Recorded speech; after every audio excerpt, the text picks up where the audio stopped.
Bismillahirrahmanirrahim. Assalamu alaikum, and this is me, Muhammad Asif Zeb, and welcome back to my channel Asif Zeb MLT videos.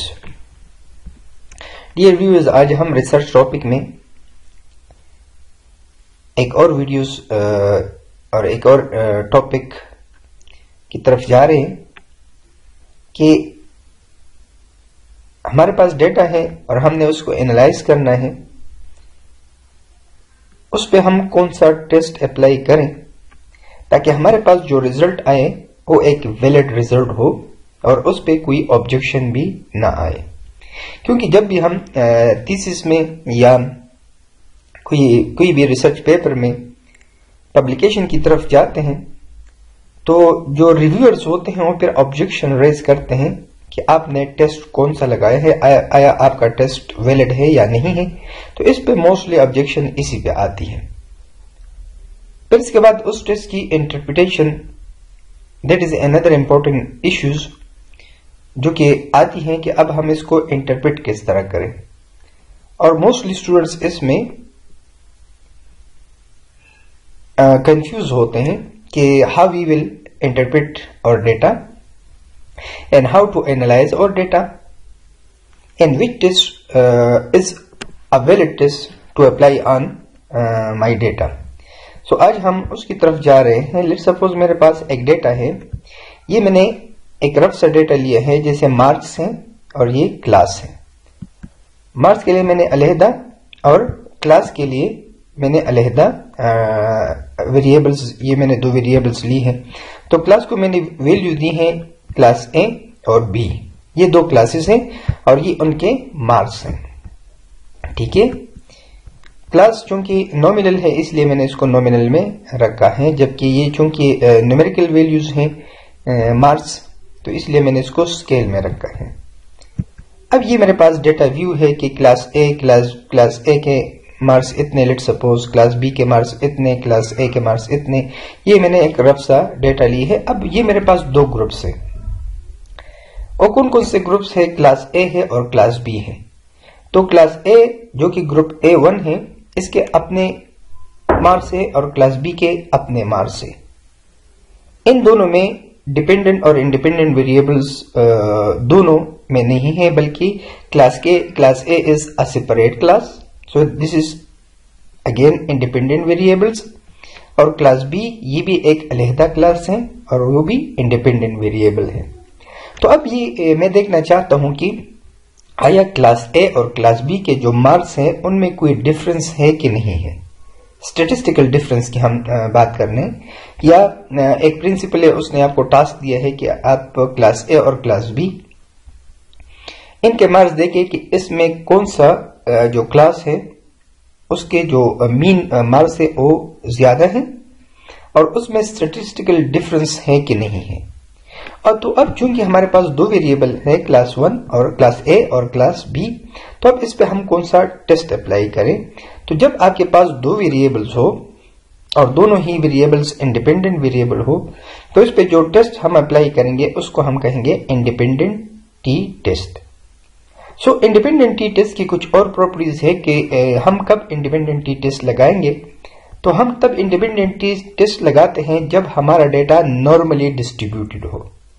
क्योंकि independent T test is a parametric test, इसलिए parametric test तब लगाया जाता है जब हमारा data normal हो, normally distributed हो।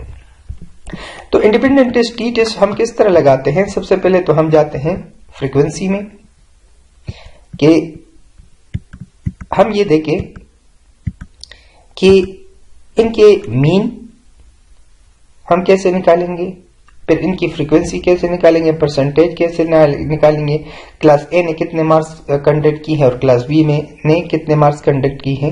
तो ये हम ऐड करेंगे वेरिएबल्स में जो कि हमारे पास वेरिएबल है। फिर हम जाएंगे स्टैटिस्टिक में, mean, median, standard deviation, variance, range, minimum, maximum, skew और कर्टोसिस, ये हमने क्लिक कर दिए और फिर कंटिन्यू। फिर इसके बाद हम चार्ट में जाएंगे। चार्ट में ये यूजुअली नन होता है, तो हम हिस्टोग्राम को क्लिक करेंगे और show normal curve on histogram और कंटिन्यू करेंगे तो ये हमारे पास डेटा कंप्यूट हो जाएगा। अब इसमें आप देख ले कि इसमें मिसिंग 1 है, वैलिड जो हमारे पास नंबर ऑफ वो है कंसिस्टेंट है वो 30 है, ठीक है। मीन इसका है 62.01, ठीक है, मार्क्स। इसके मीन है, क्लास के मीन है 1.4, ये है मीडियन, ये स्टैंडर्ड डिविएशन, ये वेरिएंस, स्क्यूनेस और कर्टोसिस। ये मार्क्स है कि 33 जो मार्क्स है इसकी फ्रीक्वेंसी 1 है और 3.1 है। इसी तरह 87 मार्क्स कितने लोगों ने ली है? 4 लोगों ने ली है, 4 लोगों ने ली है इसमें। अब फ्रीक्वेंसी में हमें ये चाहिए होता है मोस्टली कि ए क्लास के फ्रीक्वेंसी कितनी है? 16, मीन्स कि जो मार्क्स है 16, 51% इंडिविजुअल क्लास 1 के हैं, जिसमें से 14। क्लास बी के कितने इंडिविजुअल्स हैं जिनके मार्क्स हैं? वो है 14 और ये 45.2% है। तो टोटल 96.2 है, मीन्स की 1 मिसिंग है और मिसिंग की परसेंटेज कितनी है? 3.2। तो टोटल हमारे पास बनती है 100, ठीक है। और ये इनके ग्राफ से जो कि बाज़ औक़ात हमें रिक्वायर्ड होते हैं। जब भी आपने 30 में और स्पेशली रिसर्च पेपर में जब आपने रिजल्ट इंटरप्रेट करने हैं या रिजल्ट लिखने हैं, तो अब सब या तो आप ग्राफ्स में ग्राफिकल रिप्रेजेंटेशन करें या आप टेबलेटेड फॉर्म में करें। लेकिन मोस्टली जो भी जर्नल होते हैं वो मोस्टली ये मांगते हैं कि आप टेबलेटेड फॉर्म में डेटा को प्रेजेंट करें, तो फिर आपने इसको टेबलेटेड फॉर्म में करना होता है, ठीक है। तो ये हमारे पास फ्रीक्वेंसी आ गई कि 51.6% जो इंडिविजुअल्स हैं जिनके मार्क्स है वो है क्लास ए के और क्लास बी के 14 है, यानी 44.2% है, ठीक है। अब हम देखते हैं कि इस पे हम इंडिपेंडेंट टी टेस्ट लगाएंगे। तो इंडिपेंडेंट टी टेस्ट किस तरह लगाते हैं? हम सबसे पहले जाएंगे एनालाइज में। एनालाइज में हम कंपेयर मीन, क्योंकि हमने क्लास ए और क्लास बी के जो मीन स्कोर है उसको कंपेयर करना है। हम जाएंगे उसमें मीन में इंडिपेंडेंट टी टेस्ट में। इंडिपेंडेंट टी टेस्ट में हमने क्या करना है? हमारे पास ये एक विंडो है, इसमें टेस्ट वेरिएबल्स और ये ग्रुपिंग। तो हमने क्या करना है कि मार्क्स को हमने टेस्ट वेरिएबल में ऐड करना है और क्लास को हमने ग्रुप वेरिएबल्स में करना है, क्योंकि इसमें हमारे पास ग्रुप है।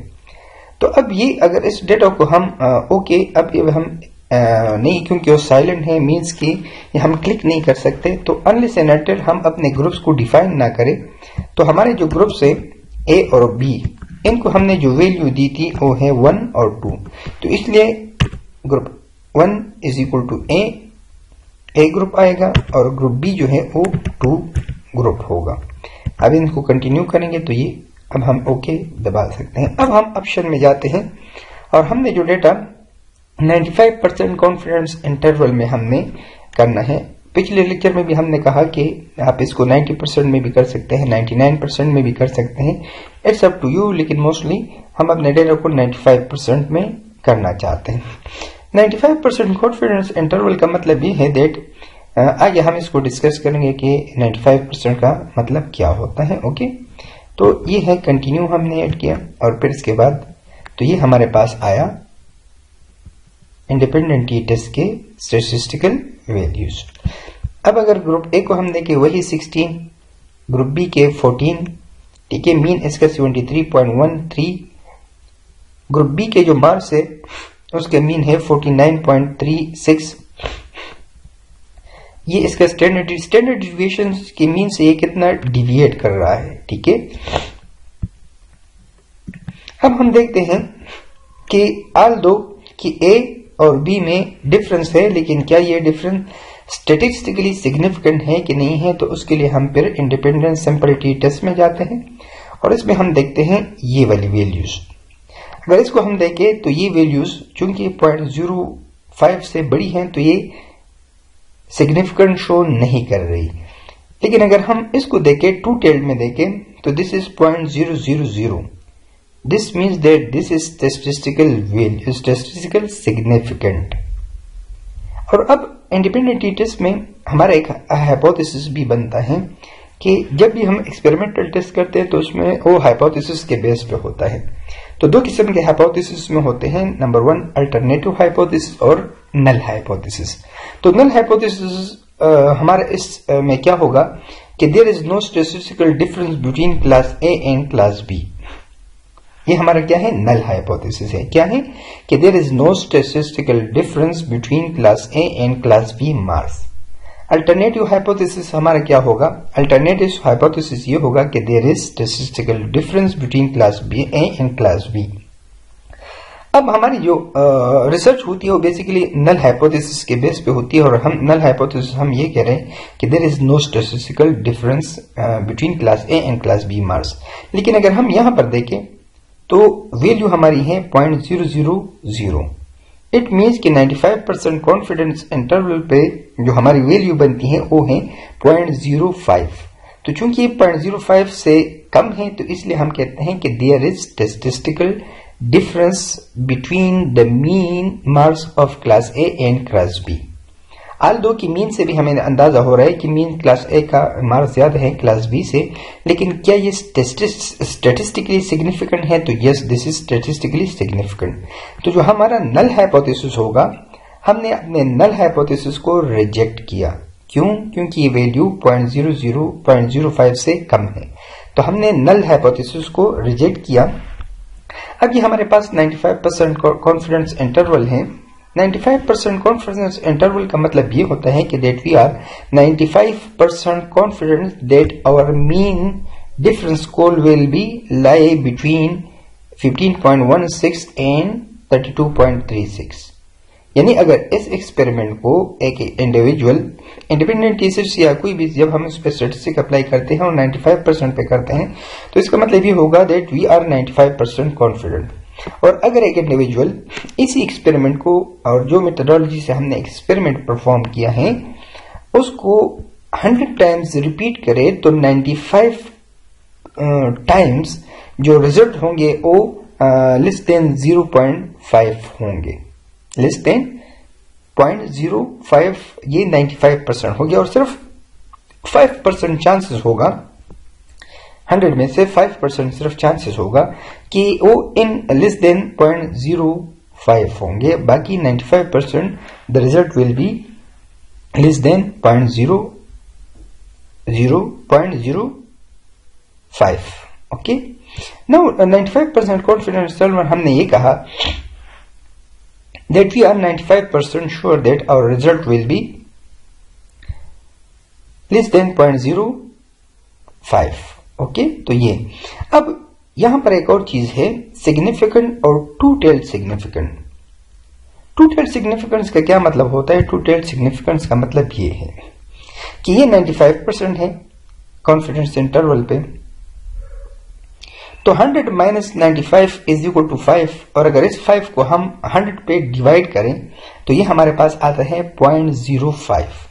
मींस कि 5 को अगर हम 100 पे डिवाइड करें तो ये हमारे पास आता है 0.05, जो कि हमारी पी वैल्यू बनती है। इसको हम क्या कहते हैं? P value. अब टू टेल्ड सिग्निफिकेंस का मतलब ये है कि अब इस साइड पे भी और इस साइड पे भी ये हमारे आउटलायर्स हैं या क्रिटिकल वैल्यूज है, ये लो क्रिटिकल वैल्यू और ये अपर लिमिट क्रिटिकल वैल्यू। अब इस 0.05 को अगर हम 2 पे डिवाइड करें तो 0.02.5 और 0.25, तो 0.025 इस तरफ, 0.025 इस तरफ। ये जो ग्रीन एरिया आपको नजर आ रहा है इसको हम कहते हैं एक्सेप्टेंस एरिया, और इस 0.025 को हम कहते हैं this one and this one, this is basically और रिजेक्शन एरिया। हमने नल हाइपोथेसिस को यहां पर रिजेक्ट करना है इसमें, यानी 0.025 पे और 0.025 पे 95% कॉन्फिडेंस इंटरवल पे, और यहां पर हमारी एक्सेप्टेंस वैल्यू होती है कि नल हाइपोथेसिस के अगर वैल्यू मोर देन 0.025 होते हैं तो हमने इसको एक्सेप्ट करना है नल हाइपोथेसिस को। अब हमारा नल हाइपोथेसिस क्या था कि क्लास ए और क्लास बी के दरमियान कोई स्टैटिस्टिकल डिफरेंस नहीं है, there is no statistical significant difference. लेकिन अब चूंकि हमारी वैल्यू कितनी है 0.000, तो चूंकि 0.000 यहां पर फॉल कर रही है और ये हमारा क्या था, रिजेक्शन एरिया नल हाइपोथेसिस के लिए। तो इसलिए हम नल हाइपोथेसिस को रिजेक्ट करते हैं क्योंकि हमारी वैल्यू लेस देन 0.000 है और वो लेस देन 0.05 से कम है पी वैल्यू। तो इसलिए हमने नल हाइपोथेसिस को रिजेक्ट किया और अल्टरनेटिव हाइपोथेसिस को हम ले लेते हैं। अगर हमारी वैल्यू 0.05 से बड़ी थी, यानी इस एरिया में वो फॉल कर रही है यहां पर, तो फिर इसका मतलब क्या होगा, इसका मतलब ये होगा कि हमने नल हाइपोथेसिस को एक्सेप्ट किया। यहां पर हमने नल हाइपोथेसिस को क्या किया, एक्सेप्ट किया। एक और चीज जो कि 95% कॉन्फिडेंस इंटरवल के लिए जरूरी है कि 95% जो डेटा होगी वो यहां पर फॉल करेगी। कितनी परसेंट, 95% डेटा यहां पर फॉल करेगी। तो ये है 95% कॉन्फिडेंस इंटरवल के लिए और ये है हमारा इंडिपेंडेंट टी टेस्ट। तो इंडिपेंडेंट टी टेस्ट में हम इस पी वैल्यू को देखते हैं। ठीक है, so thank you so much. Video पसंद आए तो प्लीज लाइक कीजिएगा और मेरे चैनल को सब्सक्राइब कीजिएगा। Thank you so much. अस्सलाम वालेकुम।